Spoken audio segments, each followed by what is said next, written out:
Hello, friends and neighbors. Hello, hello. Free-handedly made. See, you were in here early. And I can see that without my glasses on. Let me get my eyeballs back on. It's actually making some biochar, or taking some made biochar and crushing it up and mixing it in with the rabbit feed. Hello, hello. Who is that? Haven? I can't see him. Oh, hello, Haven. Thanks for stopping in. Haven's a Michigander. Hey, Haven, have you done a live stream yet? I know you were talking about doing one. Did you ever end up doing one yet?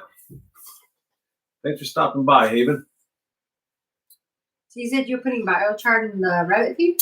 Yeah, charcoal. Adding some charcoal to the rabbit feed. I got a couple rabbits that I'm trying to figure out what's going on. I think maybe they're having coccidiosis issues, which is it's like a bacterial thing that they get in their guts. Hey, Pete, it's nice to have you. It's Pete from Little Homestead. Pete's Little Homestead is in the house. Yeah. Thanks for stopping by, Pete. Yeah, it's nice to have you. Man, I shouldn't have taken my hat off. My hair is crazy. Crazy hair. That's what the hat's for, to hide the crazy hair. You know what I'm saying, Pete. I did it before. I had about 100 subscribers, but I haven't lately. Hello, Copperhead. Copperhead Road. Hello. Daniel's in the house. Daniel, we sure could have used you last week, dude. The chat got kind of crazy. Oh, yeah, it did. Some people were talking about pregnancy and onions and all kind of weird stuff. It just got really inappropriate real quickly. Yeah, I think, if you click on live stream from the home page, you have like live entertainment, all these little things.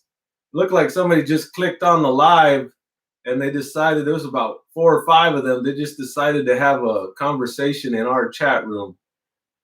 So luckily we had Simply Jan and Jason Avers on as moderators.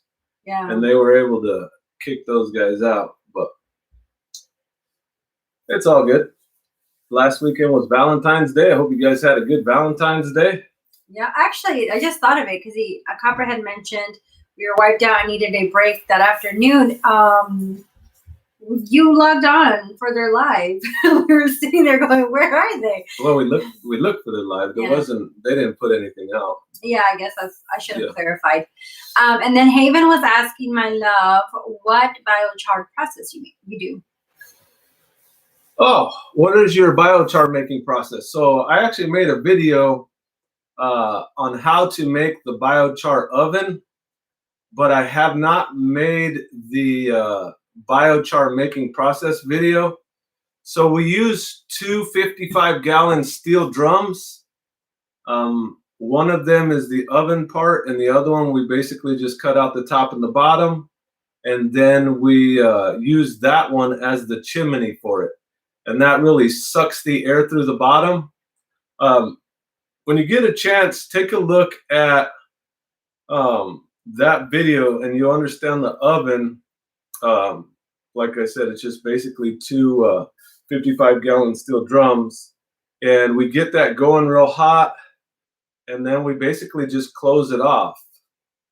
And you got to really seal it because just like charcoal you get from the store, it still is able to burn. It's not like fuel-less at that point. So if you don't seal it off, and I've done this before, I've had little cracks in there, you come back and there's just ashes there. So you seal it off. Usually I just wait till the next day, about 12 to 24 hours, and then pull it out of there. I need to make that second video. I was actually looking at that video. My son pointed it out. He's like, "Hey, let's watch that video." The thumbnail's pretty cool. It caught his eye because you can see the fire shooting out of the top of the barrels. So that's how we do it. That's how we make our biochar. I was waiting. There's a mill near us, and they kind of have a scrap pile where they have like wood chips, and then they have cutoffs. And the cutoffs are usually like 6 inches wide. They're just like little cutoffs. But they're all hardwoods, so you'll get like oak and poplar, a bunch of hardwoods in there, and they're small pieces, so they're already made, and it's just the perfect biochar making media. So that's what we use a lot. Looks like a lot of people have come in since I started talking about biochar. Yeah, I was gonna say that. There's a few people. Hold on, right there. Come on came in. Yeah. Come on with the come on. Oh, you did put it in the right spot. I was trying to help you. Darn it. And then Sorry. it's okay. Evan's family came in. So hello, and hello, come on. Hello, Evan's family. And Good to then see you on. Homestead Aquarius came in. Homestead Aquarius, that's Robert. Tina Ladybug. Hello. That's a cute name. Yeah, it is. She pops on every once in a while. Ladybug's like a cute little name. Like, it makes me happy. I like ladybugs. Everybody needs more ladybugs in their life. Come a little closer. I like ladybugs, but I don't like the Japanese beetles. What are they called? Is that what they're called? Like a June bug, Japanese beetle. Yeah. The green ones? No, the red ones. When we moved here, there was a whole bunch of what we thought were ladybugs, and the neighbors kept telling us they were not ladybugs. They're, I think it's called June beetle, or not June beetles, Japanese beetles. And we're like, I don't know. Asian something beetle. We looked it up, and it's true. They're not ladybugs, and you could tell by their color. They're not so red, but the biggest thing that we could tell is, I guess, ladybugs don't come inside the house, but those beetles do. And they're all over the place. Like, they're invasive little bugs. I don't like them. So I kill them now. Yes, I guess they've been imported. A neighbor near us said that the organic farmers were to blame for it, but you know. Well, they're aggressive, which is nice because they do everything that a ladybug does. But they're more aggressive about it. But the problem is they're aggressive even towards us. So, like, you're somewhere and they'll bite you and you're like, I curse you, little bug. Oh, yeah. So Copperhead was saying that he has a bunch of those bugs when he first got here. But you don't have them anymore, Daniel? Yeah, what happened to them? Not much sense. Hey, free handling maid. Hello. Thanks for popping on, letting us know that you're here. Hello. Huh. That is weird. And we've only been here for 1 full year, so we don't know if it'll be less. I have been learning about the different insect cycles. I was reading a thing about cicadas, and that these cicadas kind of have like a peak year, where I think it's like 1 in 12 years they just go nutso, and you get all this buzzing, and we haven't hit that year yet. So. Yep, he was saying that they're really bad in the fall. That's true. I think that they are, because that's usually when they start to come in. You talking about cicadas or ladybugs? Well, I was talking about the ladybugs. I don't know what happened. They were coming in the house when we first got here. I haven't seen much in the house since. Yeah, I told Paul, like, I drew my line when we're in the bathroom and they're like biting us, because we use the bathroom in the main house, and that's usually where they hide, is in the bathroom where we're at. So. Oh, it's saying this is the year of the cicada. Oh. Woohoo! Well, you know, that's free chicken feed, I guess. Depends how you look at it. Hello, Simply Jan. Hello. Jan. Yeah, she joined us for the live stream, the premiere today, didn't she? Yeah. I remember seeing her. We put out a video today. It's actually going to bring up the timing of this live stream. If you can, not in the chat comments, but in the regular comments, if you think there is a better time to do this live stream, let us know. We originally wanted to do it a little later on a Sunday because that's like our downtime, but then we have a lot of family that go to church on Sunday night, so we kind of moved it forward so that it was closer to the middle of the day. Well, more too because they're in the West. Yeah, they're on the West Coast, but even we have some people in the Eastern time zone. Yeah, that's true. So that's why we picked the time of the day on Sunday. We picked Sunday because it was just always a day that we're already kind of relaxing. We figured we'd sit around and chit chat with you guys. And I've been thinking about moving it to a day in the week, like Thursday or Friday. Saturday probably wouldn't be good because a lot of times Saturday we end up getting caught doing something like find some sheep or we find something that, it's kind of another day that we're going out and doing stuff. So. Well, not only that, but that's the day too that I usually plan. I prepare everything for Sunday because I don't do anything on Sunday. So I usually do like meals and stuff on Saturdays. So if you would leave a comment on what day you think would be a good day. I know there's a lot of people in the Shed Wars community that kind of have a time slot throughout the week, and we can find out where we can fit in there. That might work out. So someone said here. Someone said something. It was Homestead Aquarius said the Japanese ladybugs are a pain. I agree. And then there's something else. Oh, copperhead, the cicadas are edible to humans too. No. Cicada. We're not doing that. Cicada protein. You know what's funny is that my kids have like no qualms squishing bugs for me, like catching bugs. I'm like, let go. But for some reason, the cicadas, like, I don't know what it is about them. They're just freaked out. We even found the little shell for them, and they're like, no. And I'm like, really? Like, you touch all these other bugs. Yeah, that's true.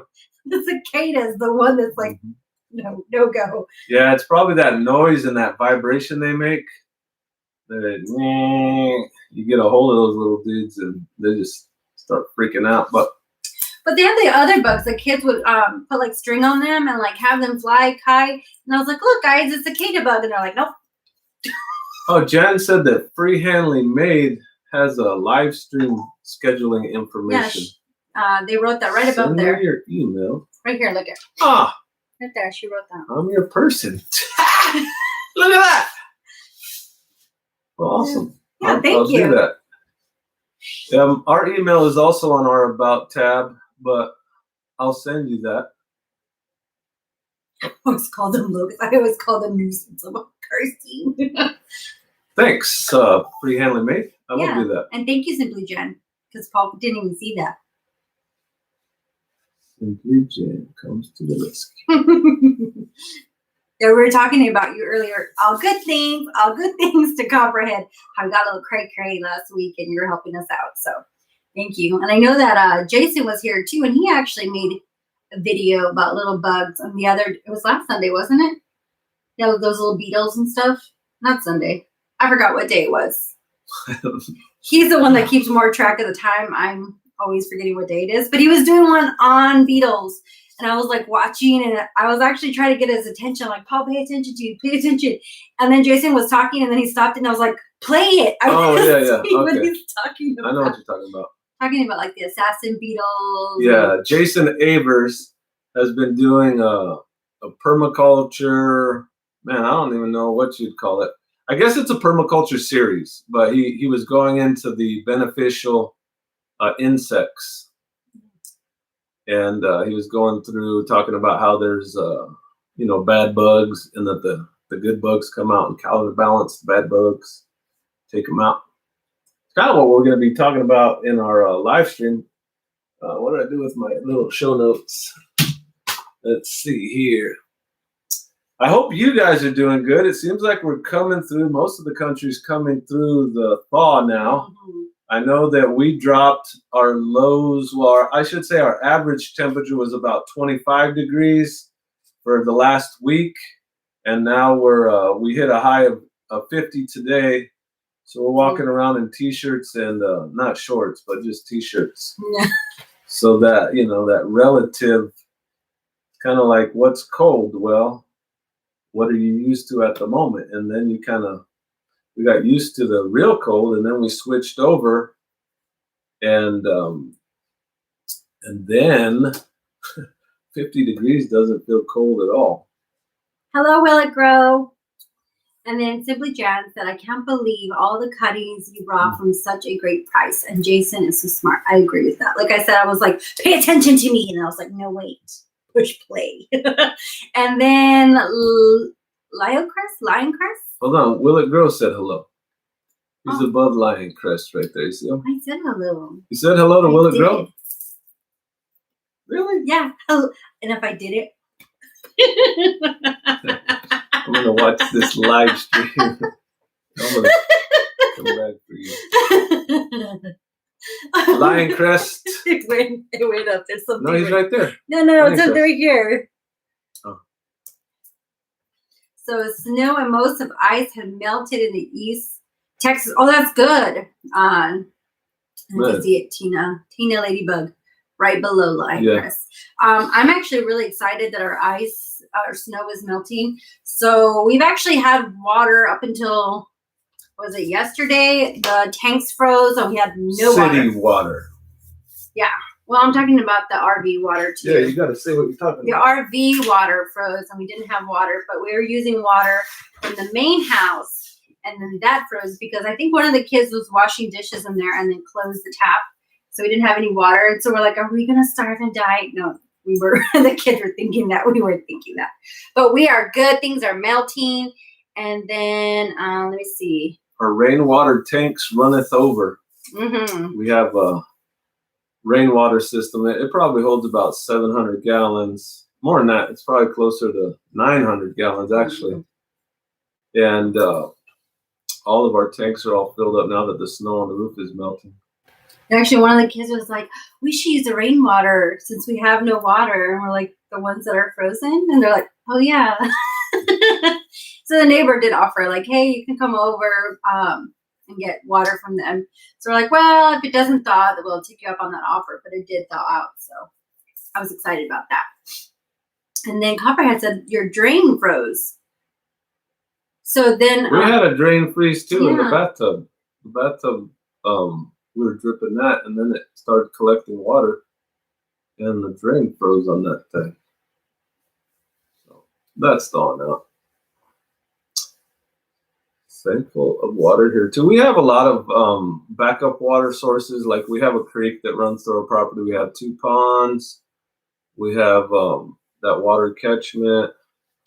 And we could have, we could have easily started boiling water. It's not like we were in trouble or anything, but it's nice when you can just turn on the city water and.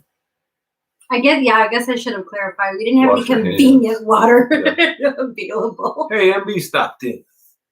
MB Heritage Farms. I've been catching up on their channel. I see them in so much stuff, and now I finally got a name to face connection.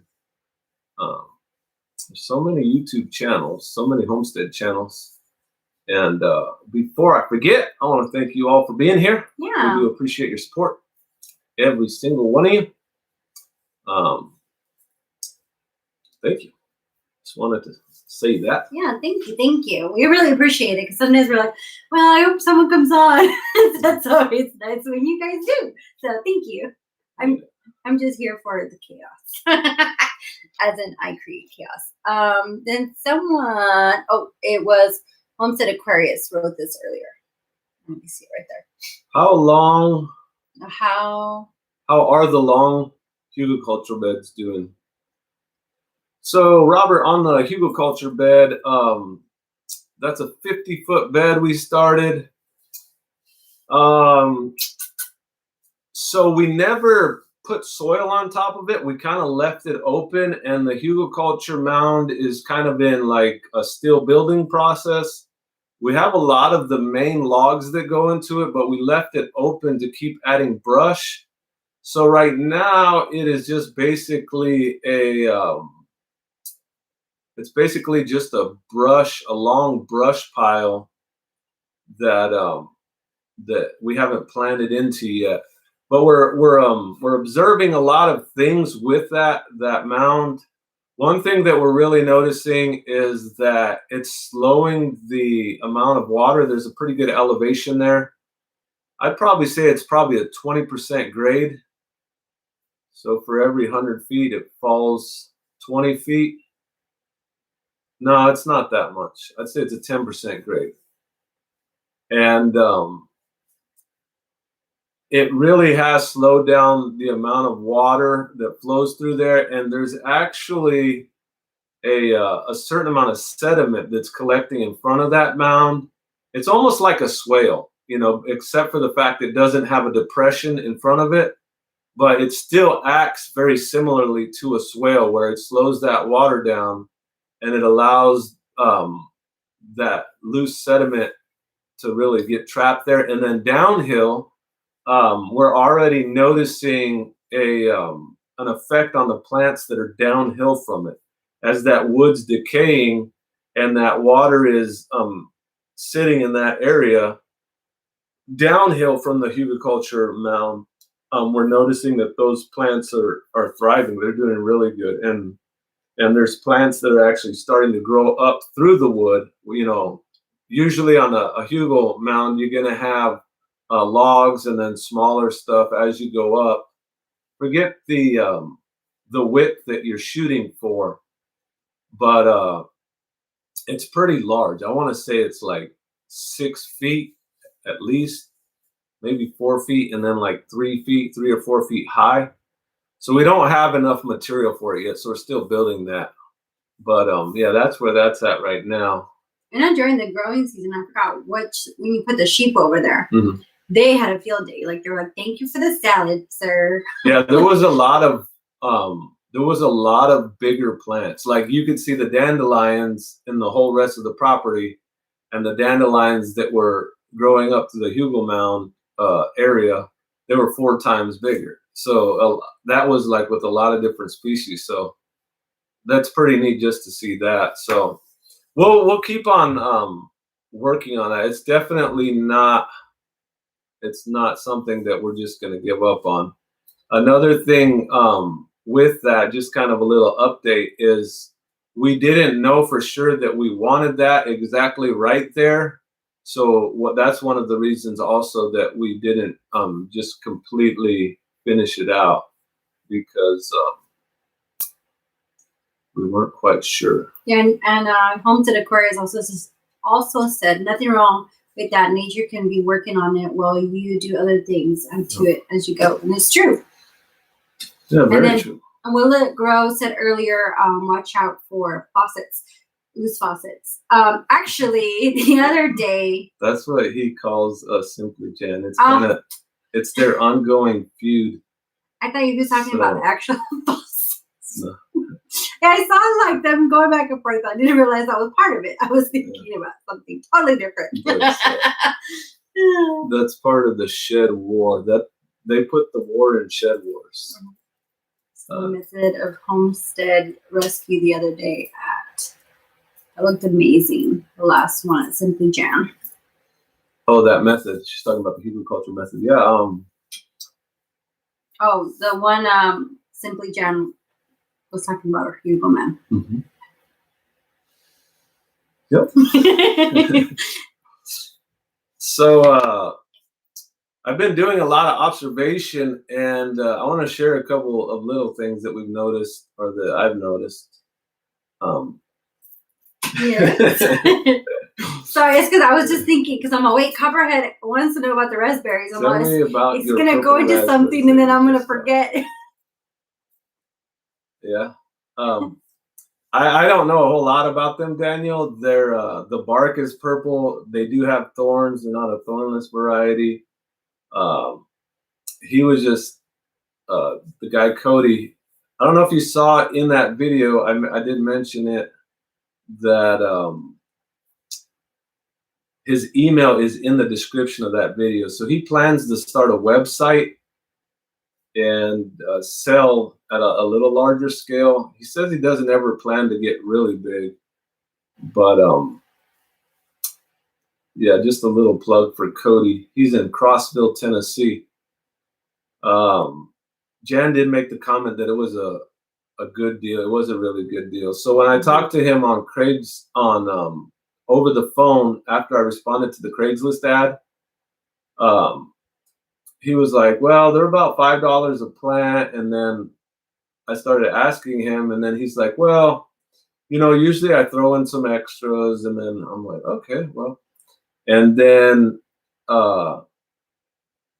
when I got there, he's just like, yeah, this is I didn't want to pick a whole bunch of plants, and then, you know, I took like $200, and then I didn't want him to go, you know, well, that'll be $300 and something. I'm like, whoa. So at the very beginning, you know, I established, like, you know, what is the cost of these plants? And then he's like, this bundle right here is $5. I'm like, all right, let's do this. Let's do this. Yeah, we got so many apples. I know that you had mentioned that too in the video. He's like, I didn't realize I got so many apples. Yeah, there was a lot of apples, and just in case you're wondering, crab apples, most crab apples are not like super edible. You're not gonna go looking for those, but a lot of those will be using for the rootstock of that. So we'll graft onto those rootstocks, because the crab apple, which is the wild apple, and this is what's done, if you don't know this, with the majority of commercial apple trees. They get grafted at a very young age, and most people don't even know. Like if you were to go to any of the big box stores and buy an apple tree, 99.9999% of all of those apples got grafted onto a rootstock. So that's the reason for all those crab apples. Now, one of them, Cody did tell me that they had, and I made that same comment. I don't want to recap the entire video. You can go and watch that. But one of them was a very edible apple. He was saying was really tasty, and he thought it would make really good cider. Another tip that he gave me that I didn't put on the video because I didn't record it, but I thought about it later, was he found that talking to his local tree trimming services and talking to the guys that are arborists or guys that are working on trees for a living, he said those were very good resources for him. So they could tell him where the pecan trees were that had a ton of nuts on them, or where the wild plums were located. These are guys that were out and about in the community, out and about in different areas, because they were already doing that for work.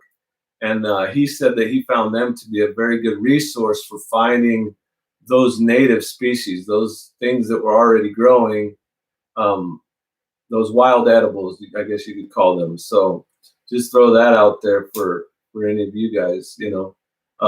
He said one of the reasons that he really got a chance to talk to some of the tree services because he had already made a connection with them for bringing wood chips. So they were bringing the wood chips over. Then he got a chance to talk to them a couple times, and then he started sharing with them what he was doing. Then they started giving him this information, you know. Down by the old Methodist church down there, go down over there. There's a big oak tree, and it has tons of oaks, tons of acorns on it. Go check that out. So there's a little tip for you guys. Our Backwood Homestead came on. Oh so, yeah, they're in Tennessee too. So hello, and then freehandly made. Sorry, my eyes kind of. Anyways, they said crab apples are really good for jams.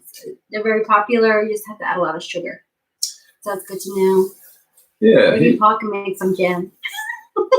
That's key. Yeah, we'll see how that goes. I'll never have jam. Yeah, there's a lot of uses for apples. I'd like to make some apple cider vinegar as well as some apple cider. That would be pretty neat. Yep. So one of the topics, and I want to get to this topic in case you actually came here to talk about the topic and not just see our pretty faces. Your hands. So one of the thumbnail had a picture of the top left was the thorn-ridden black locust, and then there was some sheep on there, and then there was in the center of that thumbnail picture there was a young bush. I think it was a currant or a raspberry, and then it had some sawdust mounded up around the bottom of it. It's probably only about 2 feet tall, but the thumbnail also said on there, it had the title of Strength Through Struggle. So I kind of wanted to talk about that. And there was also a line in there that had the question, how much human intervention is required? I've really been thinking a lot lately I see a lot of these natural systems. We have a fence row that runs through the center of our property. It's probably 600 feet long. And there are a few plants that were intentionally planted in there by the previous homeowners, but the majority of those plants were planted in there by the birds.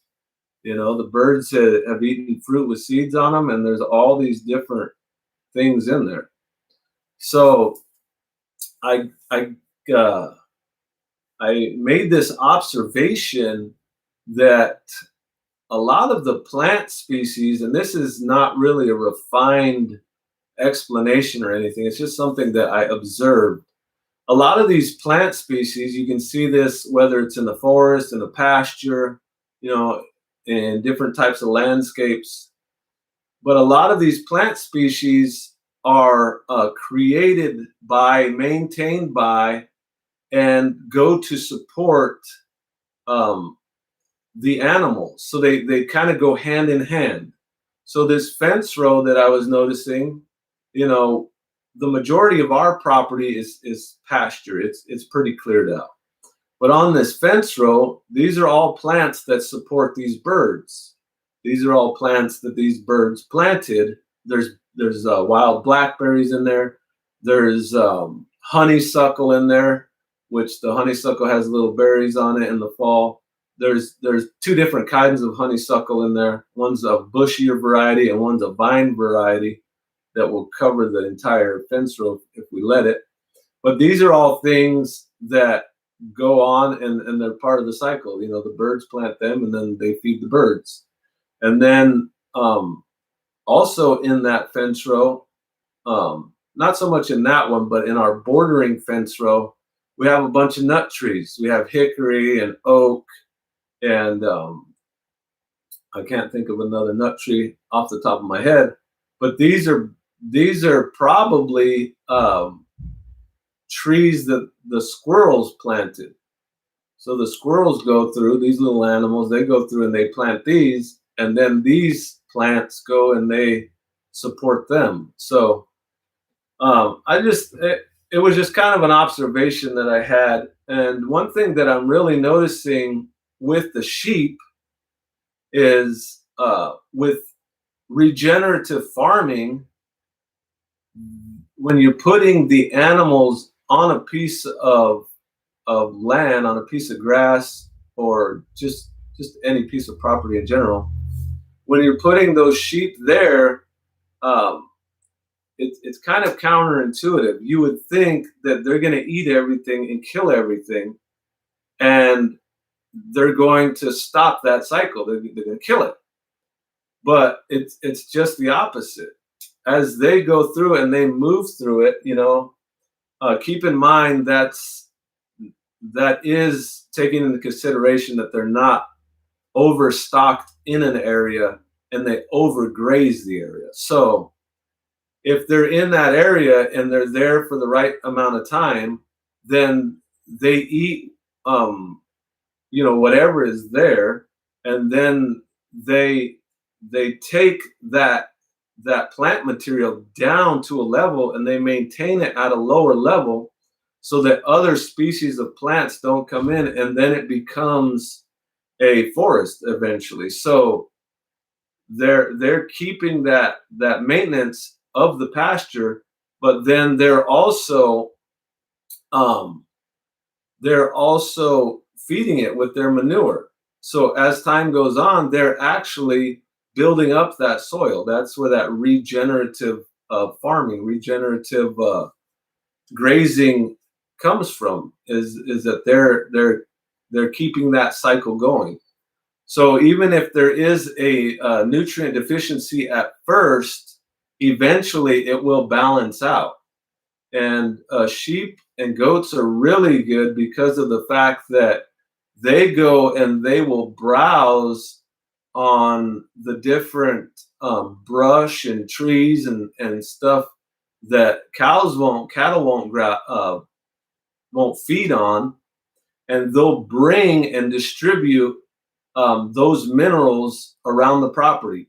So if I have a property, piece of property, like I have about 4 acres down on the east end of our property, and that it has been hayed year after year after year. They come in, usually the previous tenants, who were usually renters for like the last 5 to 10 years, they would just have somebody that had hay equipment come in and just hay it, just so that it wouldn't get overgrown.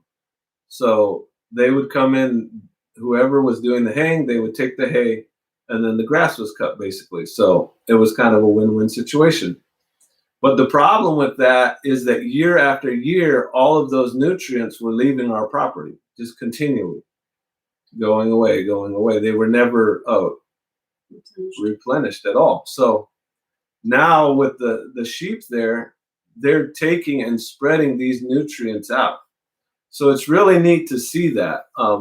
It's something that I hadn't really thought of before, but it's something that occurs naturally. You know, of course, we do play a certain role in this, and we are, you know, we are certain managers to a certain extent, but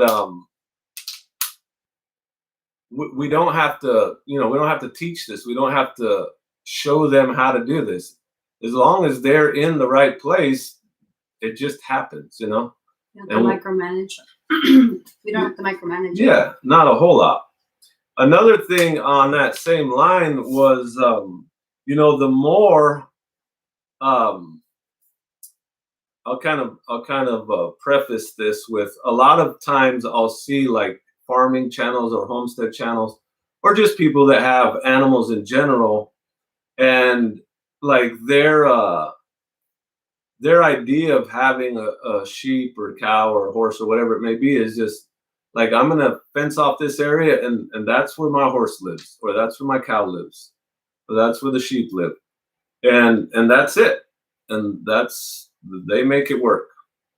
But what I'm noticing is that if it's managed right,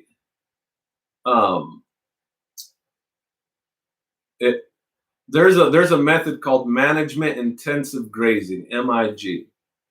So the need is for the management in that system to move those animals, because in nature, all these animals moved in migration patterns. So they didn't stay, you know, you didn't have one horse on 1 acre year round.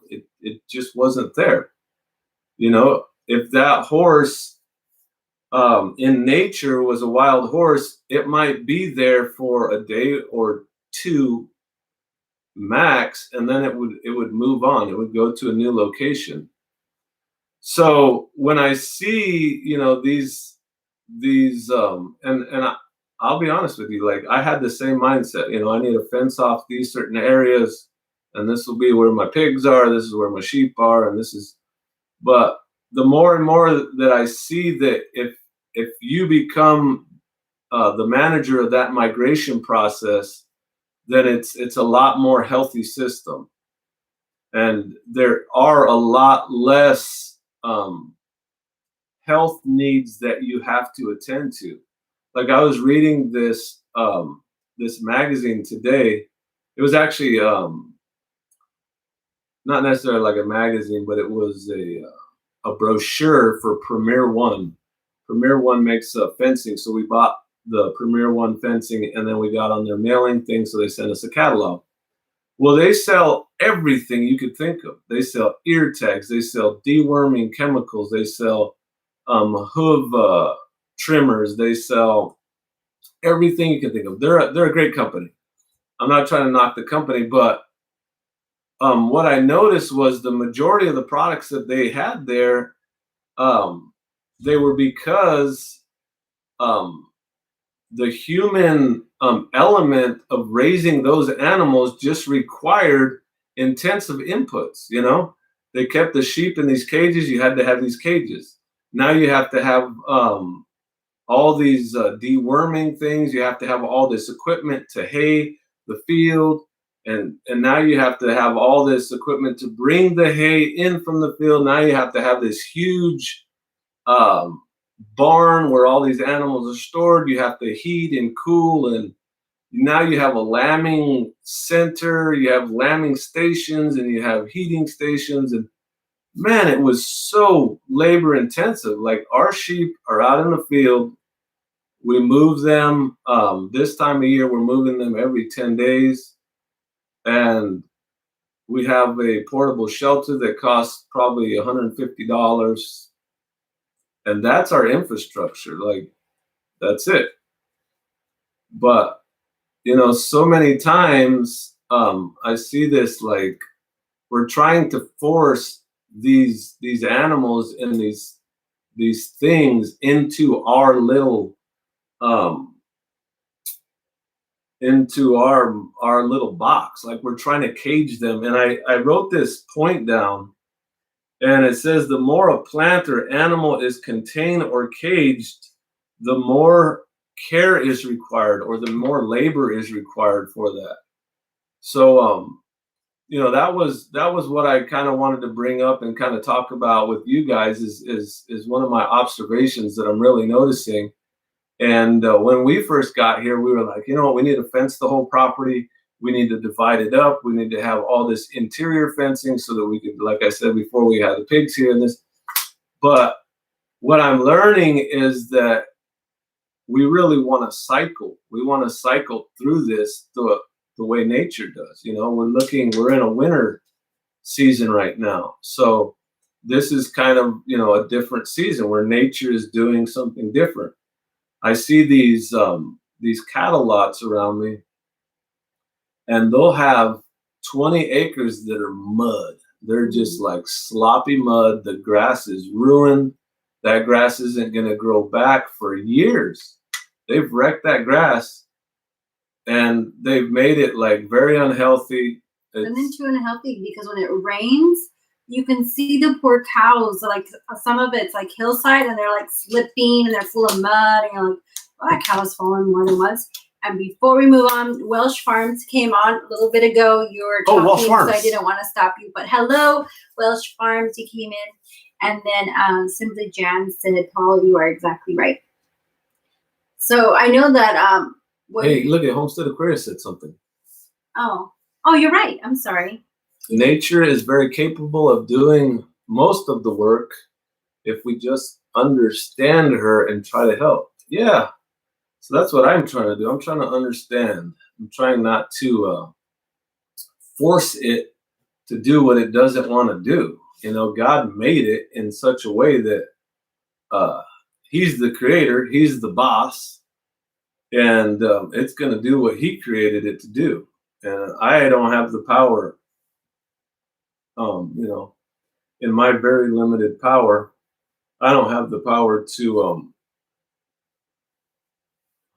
long term make it do what I want it to do. Because eventually, truth be told, nature's going to win.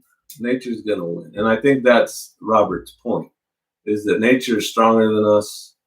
And we can either beat our heads against it and fail trying, or we can learn and get in line with it and be successful.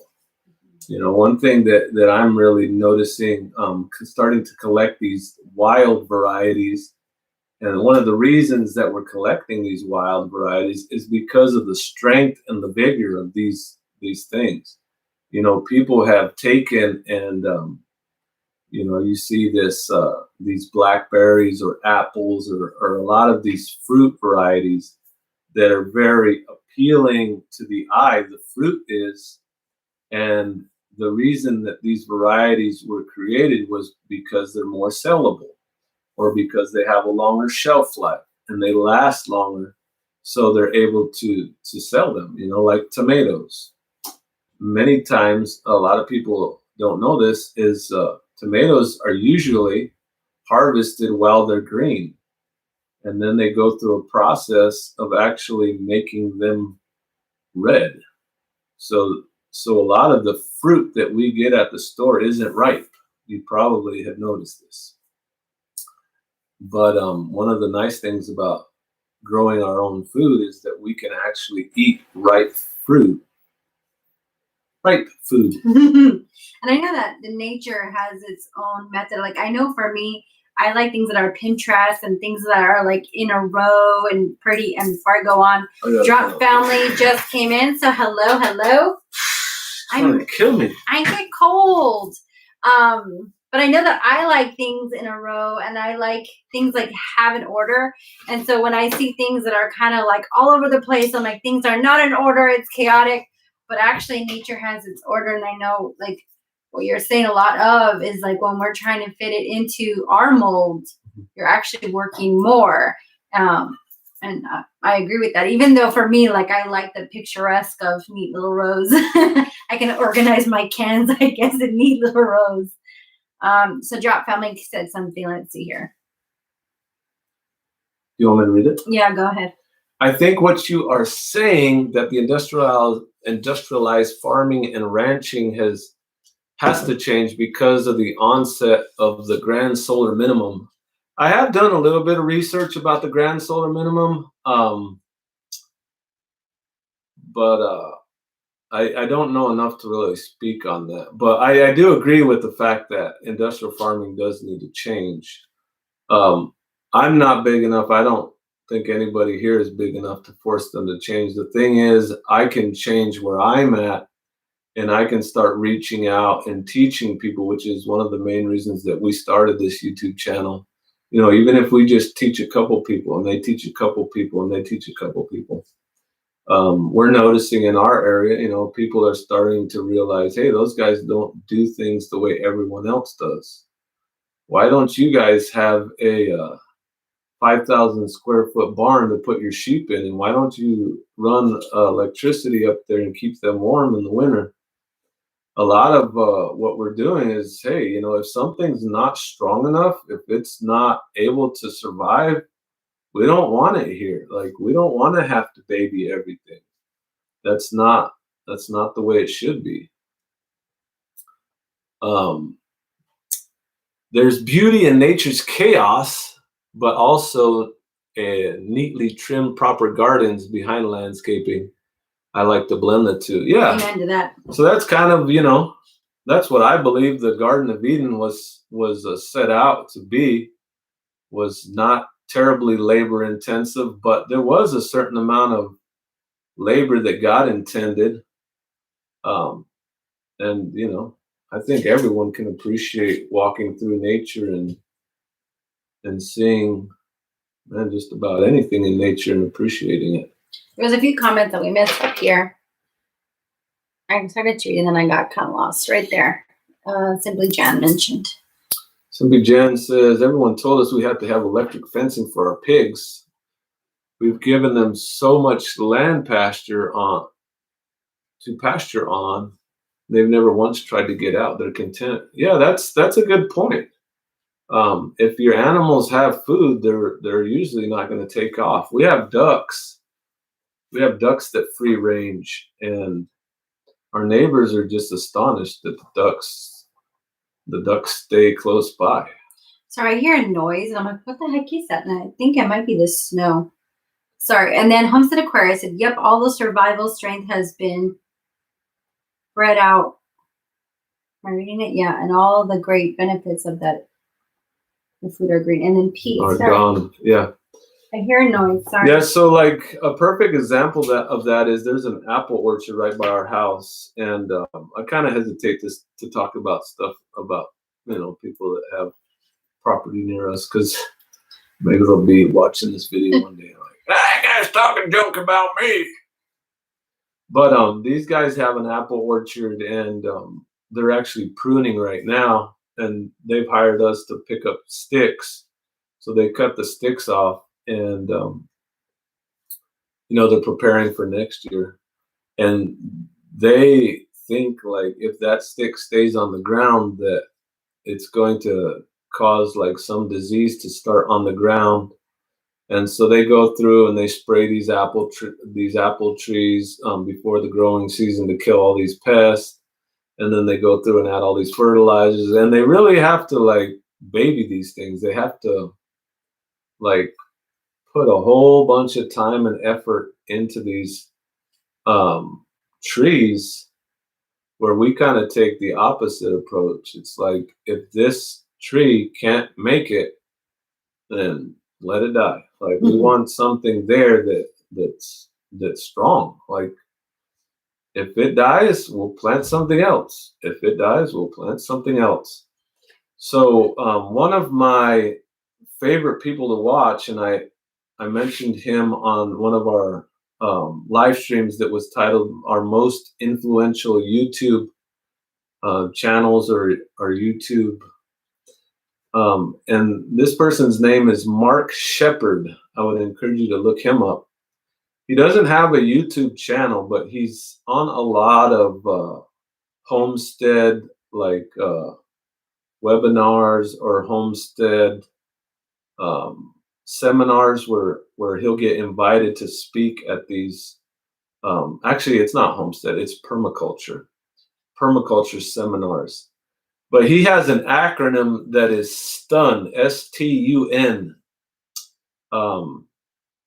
Actually, I'll make this a trivia for you in our listening audience. What does, some of you may have heard of Mark Shepard, hopefully. What does STUN stand for? STUN. And while they're answering that, there was someone that right here, O's drop. Industrial farming strips the soil of nutrients. Permaculture enhances it. That is a good statement. Yeah, I agree. Yeah. The thing you have to understand with industrial agriculture is that the bottom line is money. It's all about the money. Mark Shepard is in Wisconsin, I believe. You're not cold. I'm getting cold. I feel good. He turned off my heater. He actually ordered me a warming blanket and it hasn't come in because of the snow. I get cold. Yeah, she wanted a heating blanket for Valentine's Day, and it was scheduled to come in like a week ago, but the UPS guy hasn't been able to come down our road. I saw him one of the days like far off. Oh, Daniel got it right there. Ding, ding, ding, ding, ding. Right there. Go ahead. Sheer total utter neglect. Stun. So, it may sound like it may sound mean and heartless and just outright like inhumane. It's like sheer total utter neglect. But that's the way nature works, with or without us as humans, it's going to keep doing what it's going to do, and the strongest will survive.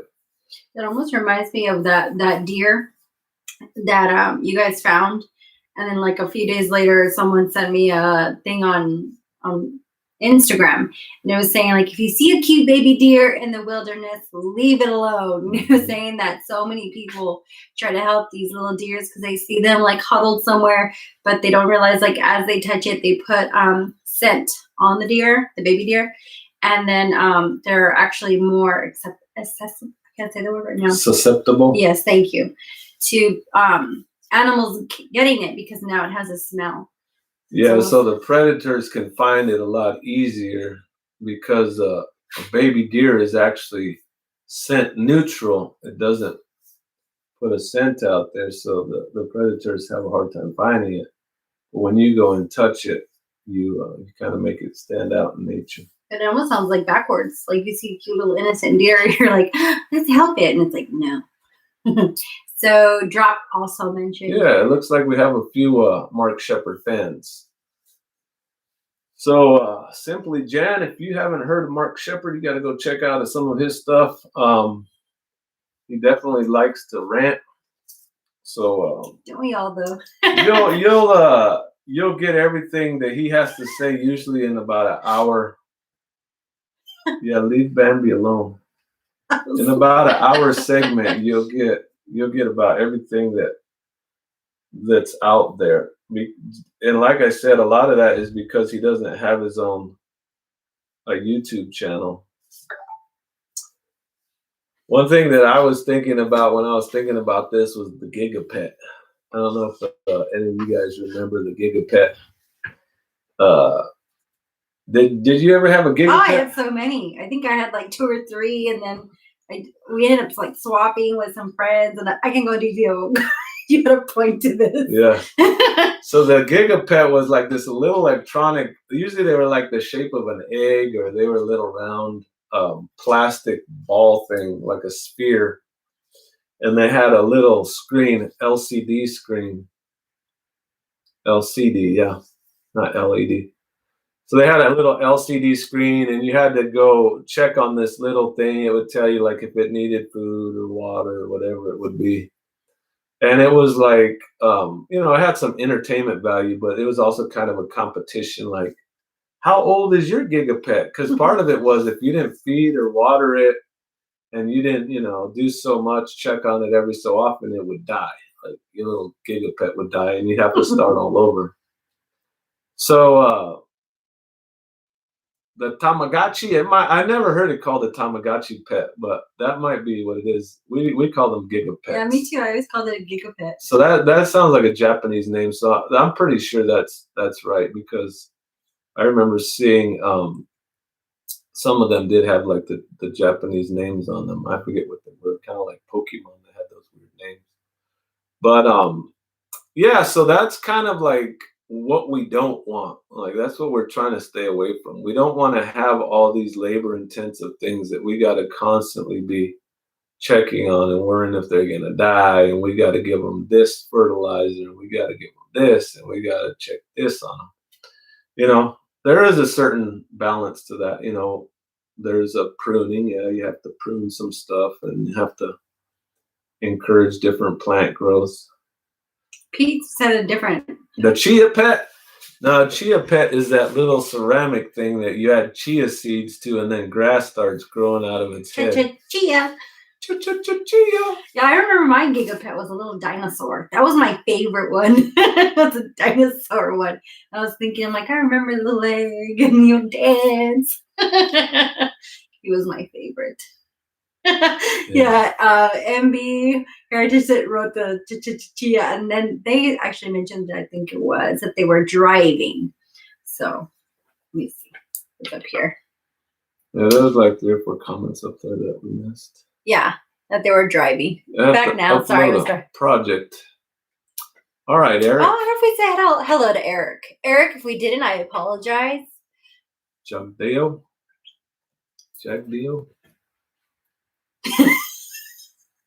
Oh, it's an Aquarius. Look at the right there. People getting too good for pet rocks nowadays. Yep. Too low tech. Actually, those gigapets, man, those I guess those are probably about 25 years old. So that's old technology now. Yeah. Now you can have, I bet there's an app. I would almost guarantee it. You could get an app on your phone and still have your gigapet if you miss it.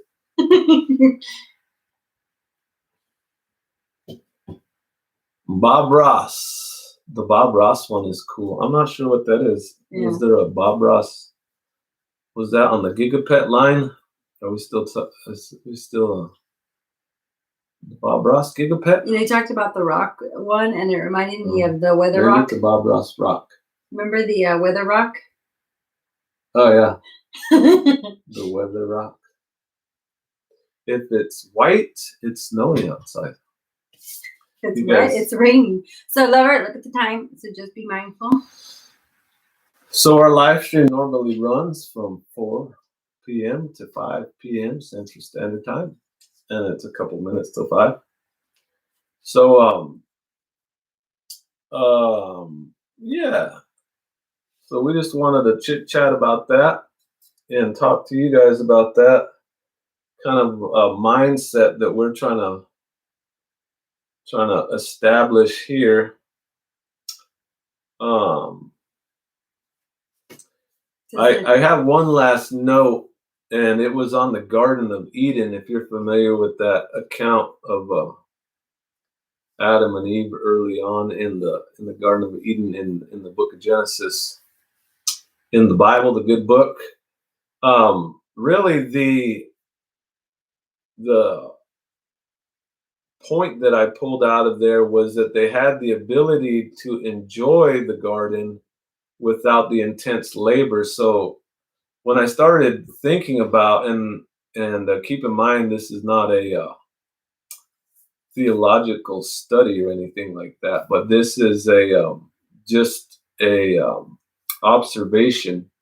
When I started thinking about the curse, God cursed them, kicked them out of the garden, but one of those curses was that they would have to toil, and that they would have to struggle, and that they would have to, they'd have a hard time, basically, um, eating and surviving and making a way for themselves. God was telling them, you're going to have a hard time. You're going to work. Yep. So there was work before, like I mentioned earlier in this live stream, but it was if you guys have done any work, you know that there's like a pleasurable work where it's like it doesn't feel like work. There's the saying that says if you enjoy what you're doing, you'll never work a day in your life. If you can work at what you enjoy doing, you'll never work a day in your life. But basically the idea there is that if you're enjoying the work, you have the mindset that it's not really work. It doesn't feel like work. And I think that was the way that the garden was before the curse, that they were experiencing these different fruits, and they had this system that was able to they had this system that was able to feed them. It was able to nourish them. They felt great. I kind of wonder what these early fruits were like. I like to imagine that they had way more intense flavorings than fruits do today, and that they had more effects on them. I imagine them sitting around like, hey, have you tried this blue one? This blue one with the little bumps on it? Hey, check this out. When it talks about Eve going to Adam and saying, hey, try this fruit. I think, it wasn't a strange thing for them to do that to each other. Hey, I was over here on this area over here, down by over here. You go down here and there's this fruit tree over here. And I found this thing is growing now over there. Here, check this out. Try this. It's really good. And I think that was where they were at. It was a very stimulating place. It was it was engaging, and it was an awesome place. So then when they got kicked out, just speaking on that curse part of it, was now they were on their own. It was like God saying, all right, I set it up. You guys had it. You guys were golden. You were set. Now you're on your own. And if you think about what God told them, if you eat, the name of the title of the tree was the tree of the knowledge of good and evil. So one of those stipulations that they were taking on was that I want the knowledge to be able to handle this life on my own. And, not just in a spiritual aspect, but also in a natural aspect. That God said, all right, you think you can handle it?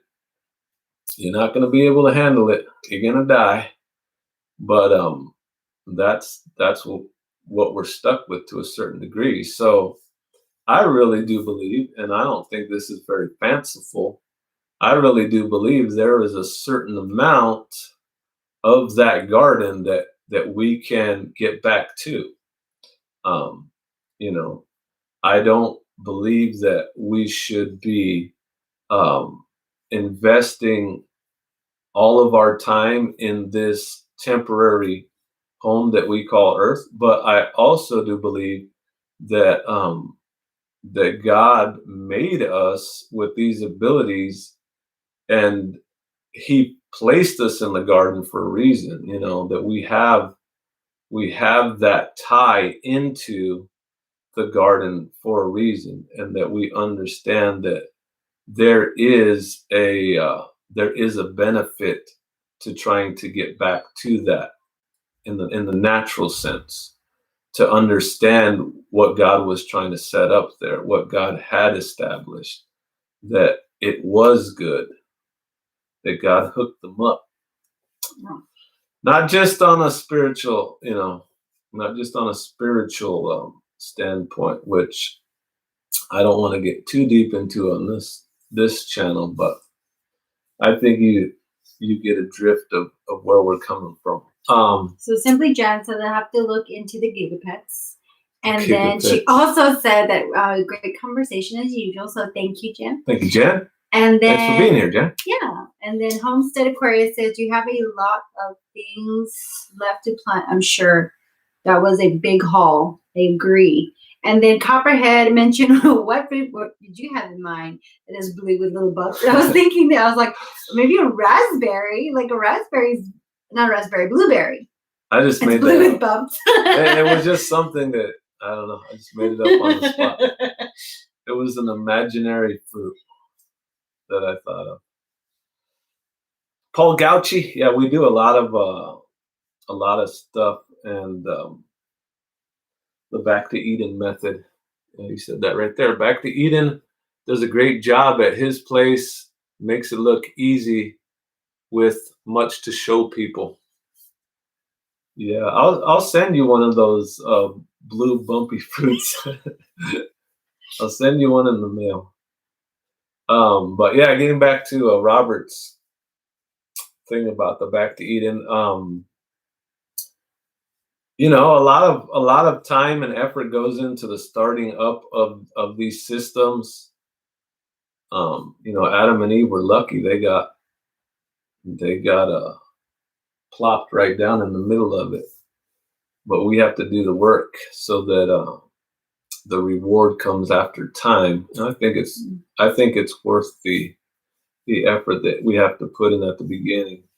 Well, I think too, like in this group, most of them, they're homesteaders, and so I think that they're like tapping into that. Like God gave us a blessing to harvest things and plant things, and we're reaping part of that, seeing that glimpse. Mm-hmm. We are God's stewards on this earth. Yep. Yeah, I agree. Simply, Jan. Taste some of that goodness from our harvest. Mm-hmm. Paul has a green thumb. I have a black thumb. I always joke that I'm one of the plagues of Egypt, so I'm glad that he can grow stuff. Well, we should probably get going, Papa. Yeah, we want to thank each and every one of you for being here. If you were in the chat and you didn't make your presence known, we thank you for being here too. Mm-hmm. So there's 11 people, and we thank each and every one of you. We appreciate you spending some time with us. Feel free to leave in the comments if you have something that you want to talk about on a future Chit Chat with the Conrads. We'll definitely take that in consideration.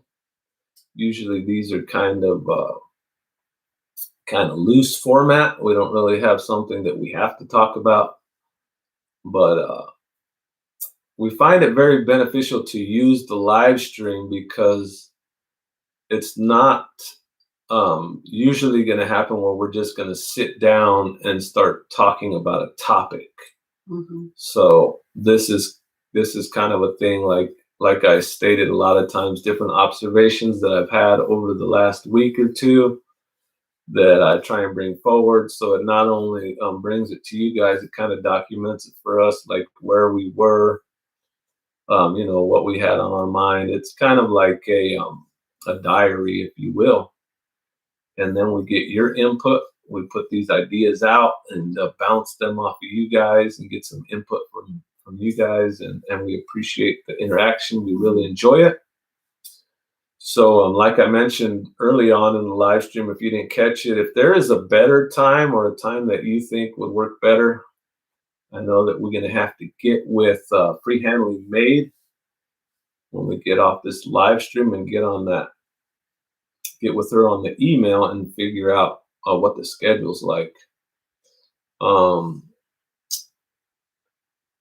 Take care. A lot of take cares out there. And to you guys as well. Thanks for joining us. We'll catch you guys on the next one. Bye, guys. I hope you have a nice day. Rest of your day.